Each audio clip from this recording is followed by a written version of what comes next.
আসসালামু আলাইকুম। আজকে চাটগা হট অ্যান্ড কুলে গিয়েছিলাম খাবার খেতে। নিউ মার্কেটের ওখানে খাবারের ভালো কোনো রেস্টুরেন্ট না থাকায় পুলিশ প্লাজা হট অ্যান্ড কুলে ওদের খাবারটা ট্রাই করতে গিয়েছিলাম। ফেসবুকে তাদের অনেক অফার দেখি, তো সেই সুবাদে গিয়েছি।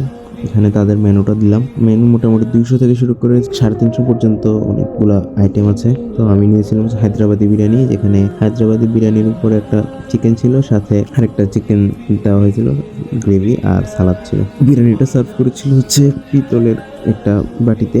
আর সাথে আমার ফ্রেন্ড নিয়েছিল, আইটেমটার কথা মনে হয়, ওকে এগ কারি দিয়েছিল, চিকেন দিয়েছিল 2 পিস, আলু আর সাথে সালাদ। তাদের খাবার খারাপ বলবো না, মিডিয়াম ওকে ওকে টাইপের, তবে প্রাইস অনুযায়ী ঠিক না আর কি। আমারটা নিয়েছিল 200 টাকা হায়দ্রাবাদ বিরিয়ানি, ওটা 250 টাকা নিয়েছিল। 200 টাকা হিসেবে অতটাও খারাপ বলবো না, তবে আর একটু মান ভালো করলে হতো। আর জিনিসটা কি, ওরা দেখলাম যে সব খাবারই সেম। খাবার সেম বলতে আমার হায়দ্রাবাদি বিরিয়ানি যে আলাদা রান্না করছে ওরকম না, সবগুলা রাইস একদম সেম টু সেম।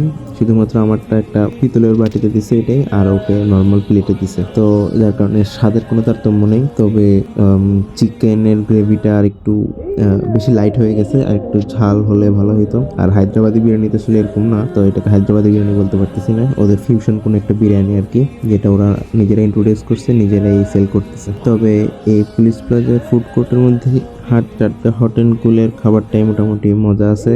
এর আশপাশে আরেকটাতে খেয়েছিলাম আগে একবার, ওটাতে তেমন মজা লাগেনি, তবে এটার খাবারটা ভালো লেগেছে অন্যান্য ফুড কোর্টের তুলনায়। তো আপনারা কেউ ইমার্জেন্সিতে ওখানে গেলে ট্রাই করতে পারেন, কারণ আশেপাশে তেমন ভালো কোনো রেস্টুরেন্ট নেই নিউ মার্কেটের দিকে। তো আজকে এতটুকুই রাখি, দেখা হচ্ছে পরের কোনো ভিডিওতে। আল্লাহ হাফিজ।